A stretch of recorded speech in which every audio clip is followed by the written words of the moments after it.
Hello student, कैसे हैं आप लोग। स्टूडेंट, आज हम एक नया वीडियो लेके आए हैं आपके सामने। और जो आज का टॉपिक है स्टूडेंट, पिछली बार जो हमने वीडियो बनाया था स्टूडेंट, उसमें हमने ये एक डायग्राम बनाया था। तो ये डायग्राम हमने कंप्लीट कर लिया था, आपने प्रैक्टिस भी कर ली होगी। आज एक नया वीडियो आपके सामने लेके आए हैं और इसमें एक नया डायग्राम है स्टूडेंट। इस डायग्राम को थोड़ा सा जूम इन कर रहे हैं और ये डायग्राम है इस तरह से। आप इसका स्क्रीनशॉट लेके इसकी प्रैक्टिस कर सकते हैं। ये डायग्राम आपके सामने है। इस एरिया को थोड़ा सा हम खाली कर दे रहे हैं, इस जगह पर हम डायग्राम बनाएंगे। अब ये जो डायग्राम है स्टूडेंट, इसको बनाने के लिए हमें थोड़ा सा कुछ नए टूल्स की ज़रूरत होगी, तो वो थोड़ा सा एक रिवीजन हो जाएगा हमारे लिए। तो इसको कैसे हम बनाएंगे, तो उसकी शुरुआत करते हैं। तो इसके लिए सबसे पहले हम होम रिबन पे चले जाएंगे। होम रिबन पे सबसे पहले हम लाइन टूल ले लेंगे, जैसे कि हम पहले से यूज़ करते हुए आ रहे हैं। तो पहले तो मैं आपको नॉर्मली बना के दिखाऊंगा, फिर मैं आपको स्टैंडर्ड तरीके से, यानी कि जैसे कि आप शॉर्टली इसे बनाओगे तो वो तरीका भी मैं आपको बताऊंगा। नॉर्मली अगर आप बनाना चाहते हो तो देखिए, आप लाइन टूल लेंगे। लाइन टूल लेने के बाद आप एक जगह से स्टार्ट करेंगे, उसके बाद F8 यानी कि ऑर्थो मोड ऑन करेंगे। ऑर्थो मोड ऑन करने के बाद डायमेंशन दे देंगे। सपोज़ करो कि इसकी डायमेंशन आपने 28 दे दी। 28 डायमेंशन देने के बाद स्टूडेंट ये स्क्रीन से बाहर जा रहा है, तो आप इसको जूम आउट कर लीजिए। थोड़ा सा स्क्रीन के अंदर आएगा और थोड़ा सा इसको इधर को खिसका दीजिए। तो ये आप मेरे को पूरी की पूरी लाइन दिखा दे रही है 28 डायमेंशन की। अब इस वाले पॉइंट से आप इसको चले जाइए एक्स एक्सिस और 13 डायमेंशन। उसके बाद फिर आप माइनस वाई एक्सिस 28 डायमेंशन। उसके बाद फिर आप माइनस एक्स एक्सिस 13 डायमेंशन। तो ये आपने एक रेक्टेंगल क्रिएट कर दिया स्टूडेंट। ये एक रेक्टेंगल है जिसका डायमेंशन 28/13 है। तो ये तो मैंने लाइन कमांड से कंप्लीट किया था। अगर आप चाहें तो इसको एक और मेरे पास कमांड होती है, हम लोगों के पास यहाँ पर एक टूल होता है एक नया, तो उस टूल का नाम होता है स्टूडेंट रेक्टेंगल टूल। तो आप लाइन से बनाओगे तो भी कोई दिक्कत नहीं है, बट रेक्टेंगल टूल से बनाओगे तो आपकी एक प्रैक्टिस हो जाएगी। बेसिकली ये रेक्टेंगल है तो मैं रेक्टेंगल से भी बना सकता हूँ। तो कैसे बनाएंगे आइए सीखते हैं। तो उसके लिए हमने इस वाले ऑप्शन में चले गए, रेक्टेंगल वाले ऑप्शन पे। उसके बाद इसको स्टार्ट करना है student. Specify first corner point start करना है। उसके बाद स्पेसिफाई सेकेंड कॉर्नर पॉइंट। अगर मैं सेकेंड कॉर्नर पॉइंट कहीं पर मेरा है तो मैं उस जगह पर जाकर क्लिक कर दूंगा तो ये उसका साइज़ एडजस्ट कर लेगा। अब यहाँ पर सेकंड कॉर्नर पॉइंट तो मैं दे नहीं सकता हूँ, क्योंकि मुझे कैसे मालूम होगा कि कौन सा पॉइंट सेकंड है। तो उसके लिए देखो, यहाँ पर सेकंड पॉइंट तो क्लिक कर नहीं सकते, लेकिन अब हमारे पास इस रेक्टेंगल को कंप्लीट करने के लिए अगर मैं क्लिक कर दूंगा तो ये तो फिर कोई भी स्केल ले लेगा। तो मुझे तो स्केल क्या चाहिए, 28 और 13 की चाहिए। तो मैं अगर यहाँ पर बनाऊँ इसको, तो उसके लिए मुझे यहाँ पर ऑप्शन पूछ रहा है कि आप जैसे एक रेक्टेंगल क्रिएट करना चाह रहे हैं। इसका फर्स्ट पॉइंट तो आपने क्रिएट कर लिया, बट जो इसका आगे का जो वर्क होगा वो किसके अकॉर्डिंग होगा। तो यहाँ पर ये बोल रहा है कि एरिया के अकॉर्डिंग रहेगा या डायमेंशंस के अकॉर्डिंग रहेगा, या फिर आप इसको रोटेशन करना चाहते हैं। तो हम एरिया के अकॉर्डिंग अगर आप बनाना चाहते हैं कोई रेक्टेंगल, तो आप एरिया दे दीजिए उसको। डायमेंशन वाइज बनाना चाह रहे हैं तो डायमेंशन दे दीजिए। तो डायमेंशन देने के लिए या तो आप डायमेंशंस पे क्लिक कर दीजिए, या डी बटन आप प्रेस कीजिए, डी टाइप कीजिए और एंटर बटन दबा दीजिए। तो ये डायमेंशन पूछने लग गया है। इसकी लेंथ और इसकी विड्थ दोनों आप दे दीजिए। जैसे आप देंगे तो ये बन जाएगा। ओके, उल्टा हो गया है, इसको दोबारा से कर रहे हैं। दोबारा से आप यहाँ चले जाइए, दोबारा से आप इस ऑप्शन पे चले जाइए, रेक्टेंगल पे स्टार्ट कर लीजिए। स्टार्ट करने के बाद मैंने क्या कहना है, डायमेंशन। मैंने कैसे बनाना है, डायमेंशन वाइज बनाना है। डी प्रेस कर लीजिए, एंटर। उसके बाद इसकी लेंथ जो है, इसकी लेंथ ये है, ये जो लेंथ है ये हमने देनी है 13, ठीक है। उस समय उल्टा दे दिया था 13। और विड्थ, ये यहाँ से लेके यहाँ तक की विड्थ हो जाएगी, ये हो जाएगी आपकी कितनी, 28। जैसे आपने दिया तो ये आ गया। उसके बाद आप इसको कोई भी एक कॉर्नर पॉइंट दे सकते हैं। आपने ये वाला कॉर्नर पॉइंट स्पेसिफाई कर दिया तो ये बन गया। तो ये भी मैंने बनाया रेक्टेंगल और ये भी बनाया। दोनों में अंतर क्या है, ये लाइन टूल से बनाया और ये वाला जो रेक्टेंगल मैंने बनाया है वो मैंने बनाया इस रेक्टेंगल टूल से। तो इस तरह से स्टूडेंट इन दोनों में ये डिफरेंस आ जाता है, ठीक है। तो फिलहाल अब मैं आगे की चीज़ को देख रहा हूँ, तो यहाँ पर एक छोटा सा एक और स्क्वायर बना हुआ है, क्योंकि ये 2x2 का स्क्वायर है। तो ये जो स्क्वायर, छोटे छोटे स्क्वायर्स बने, बहुत सारे स्क्वायर्स हैं, तो ये जो स्क्वायर बनाए हुए हैं तो ये 2x2 के हैं। तो उसके लिए या तो आप लाइन टूल ले लीजिए या फिर आप रेक्टेंगल टूल ले लीजिए, बात एक ही है। तो अब आपको समझ में आ गया होगा कि भाई हम कैसे बनाएं।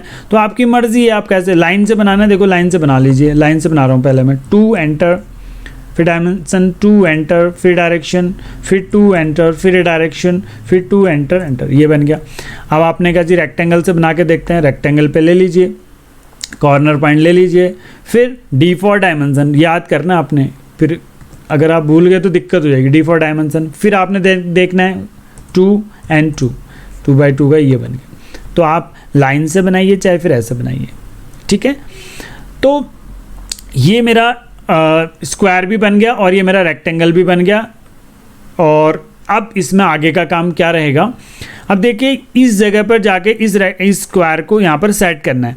अब इसके क्या है कि लेफ़्ट साइड से एंड बॉटम साइड से, दोनों साइड से 1 की डायमेंशन छोड़ के रखा हुआ। अब ये जो डायमेंशन है हमारे पास वो इंच में, फीट में, सेंटीमीटर में, मिलीमीटर में, अभी ऐसी स्केलिंग हमने कोई ध्यान नहीं दी है, हमने सिर्फ डायमेंशन ध्यान दिया है कि 13 है, 13 मिलीमीटर भी हो सकता है, बाद में हम इस चीज़ को क्लियर कर देंगे जब आपके यूनिट्स वाले ऑप्शंस को हम बताएंगे कि भाई यूनिट्स में आप फीट और इंच में कैसे काम करोगे और मिलीमीटर में कैसे काम करोगे, वो वाला ऑप्शन भी क्लियर हो जाएगा। फिलहाल के लिए आप यहाँ पर एक डायमेंशन नॉर्मली 1 मान के चल रहे हैं या 13 मान के चल रहे हैं या 28 मान के चल रहे हैं, ठीक है।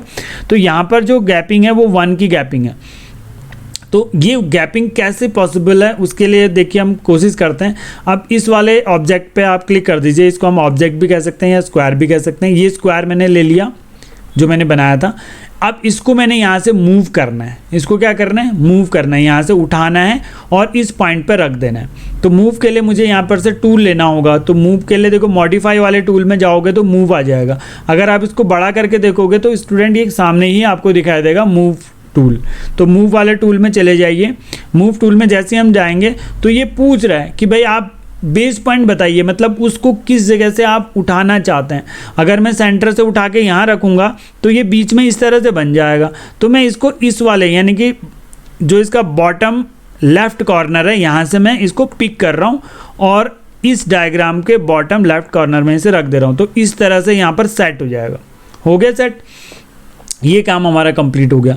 अब दोबारा से अगेन इसको शिफ्ट करना है क्योंकि मेरा जो डायग्राम है उसको अब देख ले रहे हैं, क्योंकि ये इस जगह पर नहीं है जहाँ पर मैंने रखा हुआ, यहाँ से एक डायमेंशन इधर को और ऊपर को एक डायमेंशन। तो ये करने के लिए स्टूडेंट मुझे क्या करना होगा, दोबारा से मूव टूल में जाना होगा। इसको सिलेक्शन कर लीजिए या फिर बाद में भी सिलेक्शन कर सकते हैं, कोई दिक्कत नहीं है।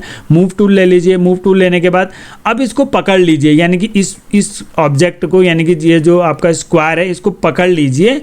और अगर आप इसको ऊपर की तरफ को शिफ्ट करना चाहते हैं तो डायरेक्शन दे दीजिए y एक्सिस।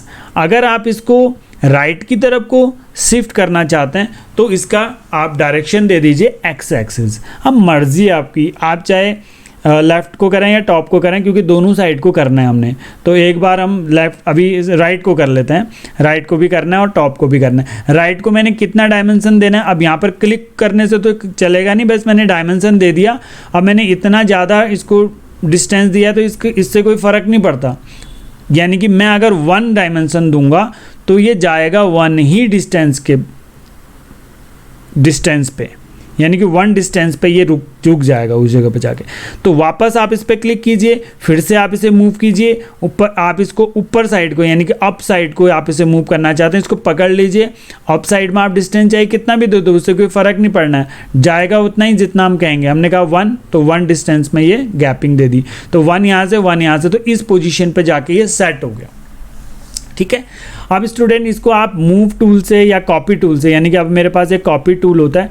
मूव टूल क्या करता है, किसी भी ऑब्जेक्ट को एक जगह से दूसरी जगह मूव कर लेता है। और कॉपी क्या करता है, वो 2-2 जगह पर रख देगा। एक ऑब्जेक्ट पहले वाली पोजीशन पे भी रहेगा और उसी की कॉपी दूसरी में भी रहेगी। तो क्या करेंगे, जैसे मान लिया इसको मैंने कॉपी कर लिया, सिलेक्ट करने के बाद इसको यहाँ से पकड़ के इस तरह से मैंने रख दिया। जितनी जगह पे मैं इसको रखते चले जा रहा हूँ जिस पॉइंट पे, तो उस पॉइंट पे ये आपको दिखाई देगा उसकी डुप्लीकेट कॉपी। तो कॉपी का मतलब ये होता है। तो अगर आप इसको कॉपी करके पूरी तरह से यहाँ पर फैलाना चाह रहे हैं तो आप डायमेंशन देते चल जाइए, इसकी कॉपी पूरी तरह से फैला दीजिए।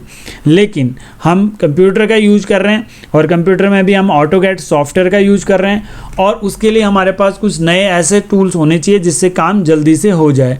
अब देखिए मेरे पास एक नया टूल है, बहुत ही बेहतरीन टूल है। आपको ये नए सिरे से आपको ये सीखना है इस टूल को, क्योंकि पहली बार आज यूज हो रहा है वो।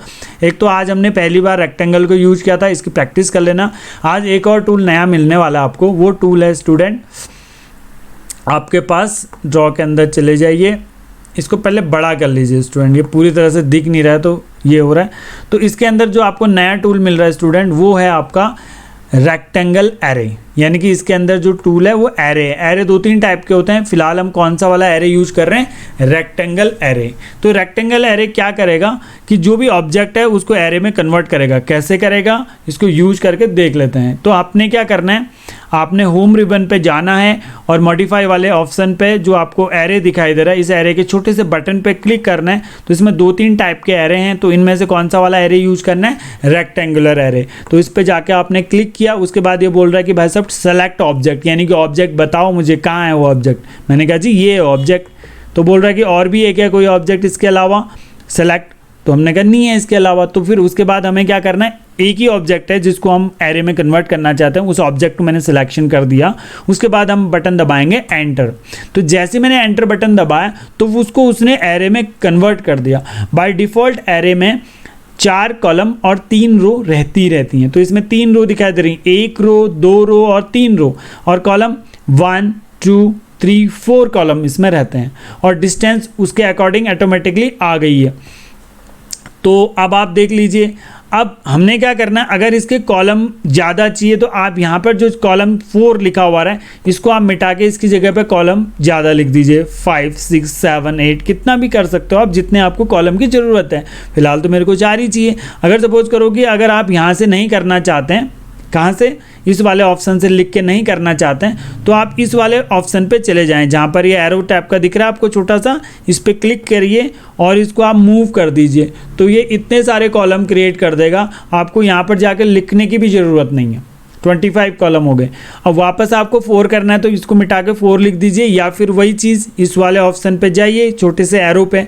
अब आप इसको बैक वापस ले आइए इस जगह पर, तो फिर से ये 4 कॉलम में आ जाएगा। तो इस तरह से भी आप कॉलम को क्या कर सकते हैं, इंक्रीज और डिक्रीज कर सकते हैं। और यहाँ से भी आप कॉलम को इंक्रीज और डिक्रीज करते हैं। ये एरे क्रिएशन का एक पूरा का पूरा टैब खुल गया स्टूडेंट। ये एरे को बनाते ही आ गया है, जैसे हम हैचिंग करते थे, हैचिंग के लिए भी आ रहा था, तो उसी तरह से एरे के लिए भी आपको स्टैंडर्ड ये आपको एक क्रिएशन का पूरा आपका टैब मिल जाता है आपको। इसमें बहुत ज़्यादा कन्फ्यूजन हो सकता है, जैसे कि मैं पहले भी आपको बता रहा था, तो आपको कन्फ्यूज करने की ज़रूरत नहीं है, क्योंकि हम लिमिटेड ही ऑप्शन यूज करेंगे फ़िलहाल, फिर बाद में धीरे धीरे सीखते चले जाएंगे। तो फिलहाल तो मैंने कॉलम को कंप्लीट कर दिया। अब बात आती है रो की। अब रो इसमें 3 है, तो इसको हमें ज़्यादा रो चाहिए तो आप यहाँ पर बढ़ा दीजिए। भाई कितने रो चाहिए यहाँ पर गिनने पड़ेंगे, ठीक है नहीं, उतने रो आप लिख दीजिए। यहाँ पर आपने कहा गिनना क्या है, इसमें क्लिक कर दो। इस वाले छोटे से एरो में देखो, ये वाला एरो है, इसमें क्लिक करो और इसको ऊपर की तरफ को ड्रैग कर दो और यहाँ पर जाके रोक दो, जहाँ पर जाके सेट हो रहा है। तो जैसे आप रोक देंगे तो उस जगह पे जाके वो रुक जाएगा। टोटल कॉलम रो की संख्या यहाँ पर 9 होती, तब जाके पूरा फिल हो जाता। तो अगर ये ऊपर नीचे हो भी जाता है स्टूडेंट, कोई दिक्कत वाली बात नहीं, वापस आप इसे सेट कर सकते हो।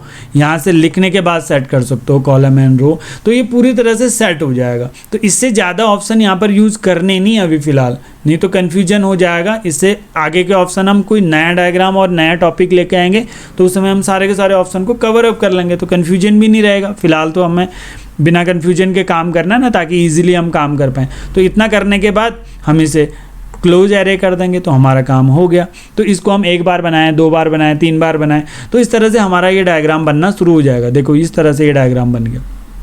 तो ये डायग्राम स्टूडेंट इस तरह से बनता है। डायमेंशन वगैरह देना है तो कोई दिक्कत नहीं, एनोटेट में चले जाइए। जैसे कि मैंने पहले वाले वीडियोज़ में आपको बताया है कि किस तरह से आप डायमेंशंस वगैरह को देते हो, सेम उसी तरह से इस पे भी आप डायमेंशन देना शुरू करो। ये 13 का डायमेंशन है, और लाइनर पे दोबारा से जाइए, इसकी हाइट को आप ये दे दीजिए, ये 28 बता रहा है, क्योंकि ये थोड़ा सा गलत हो गया। देखो स्टूडेंट, कोई दिक्कत नहीं, गलत भी हो रहा है तो आप उसको ठीक कर सकते हैं। देखो फिर से आपने ठीक किया, 28 हो गया। तो बाकी की डायमेंशन भी आप देते चले जाइए, ये हो जाएगा इस तरह से।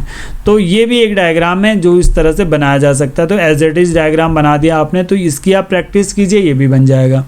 तो आज एक और डायग्राम हम बना देते हैं स्टूडेंट, ताकि आपके लिए परफेक्ट तरीके से आपको रिवीजन करने के लिए पूरा टॉपिक मिल जाए। तो इस डायग्राम पे फोकस कीजिए स्टूडेंट, ये वाला जो डायग्राम है। अब ये कैसा डायग्राम है आप देख लीजिएगा इसको। ये देखिए, ये वाले डायग्राम को देखिए, ये किस तरह से बना हुआ है। इसमें भी कुछ टूल यूज होने वाले हैं जिससे हमारा थोड़ा सा नॉलेज बढ़ेगी। तो वो कैसे किया जाता है, आइए उसको शुरू करते हैं। तो इसके लिए हम क्या करेंगे, इस डायग्राम के लिए क्या करेंगे, होम रिबन में जाएंगे, वापस आप सर्कल में जाएंगे। अब सर्कल में क्या होता है student, centre radius, centre diameter, 2 point, इस तरह से अलग अलग 3 पॉइंट, अलग अलग टाइप से सर्कल बनाने के ऑप्शन दिए गए हैं। फिलहाल इतना कंफ्यूज करने की हमें ज़रूरत नहीं है, क्योंकि मैंने आपको बोला कि डे बाय डे धीरे धीरे हमें इम्प्रूव करना है अपने आप को, और ऐसा इम्प्रूव करना है, स्ट्रांगली इम्प्रूव करना है, ताकि हम 100% डायग्राम बना पाएँ। तो एंड टाइम तक जैसे जैसे आप अपने आप को इम्प्रूव करोगे, तो मुझे यकीन है कि आप बहुत ही अच्छे डायग्राम खुद से ही बनाने लग जाओगे, और आपको पता भी नहीं चलेगा कि आप ये डायग्राम भी बना पा रहे हो। ठीक है, तो अब आप देख लीजिए, आप सर्कल में आ जाइए। अब सर्कल में आप सेंटर रेडियस वाला ऑप्शन पे क्लिक कर दीजिए।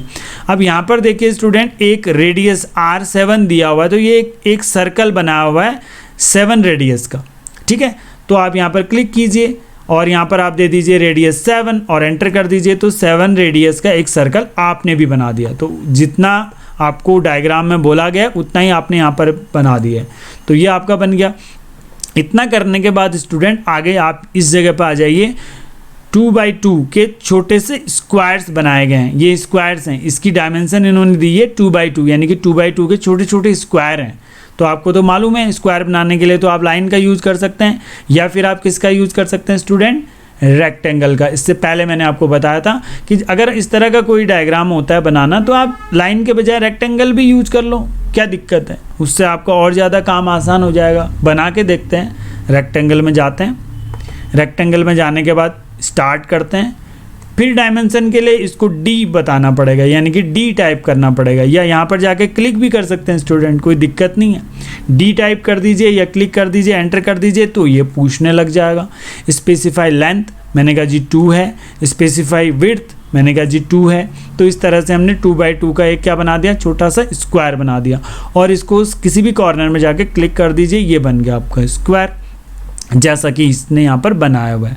अब एक और बात है स्टूडेंट, इसमें हल्का सा एक कर्व है, और ये कर्व कितना है वो कहीं पर भी दिया नहीं गया, इस जगह पर कहीं पर भी हमें शो नहीं कराया गया है, यानी कि मेरे को इस डायग्राम में वो डायमेंशन नहीं बताई है कि कितना कर्व है। तो अगर बताई नहीं है तो फिर हम क्या करेंगे, अपने अनुमान से बना लेंगे, कोई दिक्कत नहीं है। तो हम क्या करते हैं, कर्व बनाने के लिए क्या करते हैं स्टूडेंट, हमें लाइन पे जाना होता है, और लाइन पे जाने के बाद आप इसके मिड पॉइंट में चले जाइए। अगर आपको ये देखने में थोड़ा सा प्रॉब्लम हो रही है तो आप इसे जूम इन कर दीजिए, थोड़ा सा जूम इन करने से ये थोड़ा सा बड़ा दिखेगा, ताकि क्लियरली हमारा काम हो जाएगा। तो ये देखो बड़ा दिख रहा है। अब आप इसको थोड़ा सा इधर को खिसका दीजिए। अब मेरा काम क्या है कि हल्का सा कर्व करना। कर्व कैसे होगा, उसके लिए मैं एक लाइन टूल लेता हूँ, और इसके मिड पॉइंट पे ये जो लाइन है ना, ये वाली लाइन, इस लाइन के मिड पॉइंट से एक लाइन ड्रॉ कर देता हूँ। एक्स एक्सिस कितनी लाइन करूँ, या तो 0.25 कर सकता हूँ या 0.5 कर सकता हूँ। 0.5 करके देखता हूँ, देखो 0.5 ये रहा। 0.5 करने के बाद देखो फिर हम इस वाले टूल पे चले जाते हैं, आर्क पे। ये 3 पॉइंट आर्क है, पहले भी एक बार यूज हुआ है, अगर आपको याद नहीं है तो कोई बात नहीं। इस पॉइंट पे चले जाइए, first point and second point and third point, 3 point पे चले जाइए। तो 3 पॉइंट को करने के बाद एक हल्का सा कर्व बन जाएगा इस तरह से। अब आपको अगर काम करने में दिक्कत होती है तो आप जूम इन कर लीजिएगा, ताकि आप इजीली काम कर पाओ। ठीक है, उसके बाद फिर आप जूम आउट भी कर सकते हैं, और अगर आपसे कोई गलती हो जाती है तो आप Ctrl+Z भी कर सकते हैं। ठीक है, और उसके बाद आप इसको यहाँ पर सेट कर लीजिए। तो ये आपका कंप्लीट हो गया। देखो क्या कंप्लीट हो गया कि आपने एक रेडियस 7 का एक सर्कल बना दिया, 7 रेडियस है इसका, देखना चाहें तो ये देख लीजिए, और एक स्क्वायर बना दिया 2x2 का, हल्का सा कर्व बना दिया अपने हिसाब से, क्योंकि हमें कोई स्केल दिया नहीं गया। तो इसके बाद क्या करेंगे, इसके बाद इसको मूव करना है स्टूडेंट, यहाँ से मूव करना है ये जो डिस्टेंस बोलता है, ये 2 की डिस्टेंस में इसको रखना है। तो यहाँ से ये जो सर्कल है, सर्कल से 2 की डिस्टेंस में होना चाहिए। तो मैं हवा में यहाँ पर तो कर नहीं सकता 2 की डिस्टेंस, तो आपके पास 2-3 ऑप्शन है, आप कुछ भी माइंड लगा लीजिए। या तो आप लाइन टूल से इस क्वाड्रेंट पॉइंट से एक 2 का डिस्टेंस कर लीजिए, फिर 2 के डिस्टेंस की लाइन बन जाएगी। तो इस वाले ऑब्जेक्ट को उठा के इसको मूव कर लीजिएगा। मूव टूल होता है ना, ये मूव, जैसे कि हम पहले भी मूव कर रहे थे, इसको मूव कर लीजिए। मूविंग पॉइंट इसका मिड पॉइंट रख के इसको इस जगह पर रख दीजिए। तो ऐसा भी कर सकते हैं। अगर आपको ऐसा अच्छा नहीं लगता तो मैं आपको एक और तरीका बताता हूँ। आप इसको सेलेक्ट कीजिए, मूव कीजिए, ठीक है नहीं, मूव टूल्स में, और उसके बाद मूव करने के बाद इसको मिड पॉइंट से उठाइए और इसके क्वाड्रेंट पॉइंट में ऐसे रख दीजिए। फिर से आप इसे सेलेक्ट कीजिए, फिर से मूव कीजिए, फिर से इसको सेलेक्ट कीजिए, फिर इसकी डिस्टेंस 2 दे दीजिए। तो पहले तो उसके क्वाड्रेंट पॉइंट में चिपका दीजिए उसको, उसके बाद फिर उसको 2 डिस्टेंस में फैला दीजिए, उसको उधर को मूव कर दीजिए एक्स एक्सिस डायरेक्शन में। तो आपको जो भी ऑप्शन अच्छा लगता हो या जैसा भी तरीका आपको अच्छा लगता हो, उस तरीके से आप इसको यहाँ पर सेट करवा लीजिए। तो ये सेट हो जाएगा यहाँ पर। अब इसको सेट करने के बाद अब इसको चारों तरफ से इस पे रखना है। अब इसको चारों तरफ से रखना काफ़ी कठिन हो जाएगा स्टूडेंट।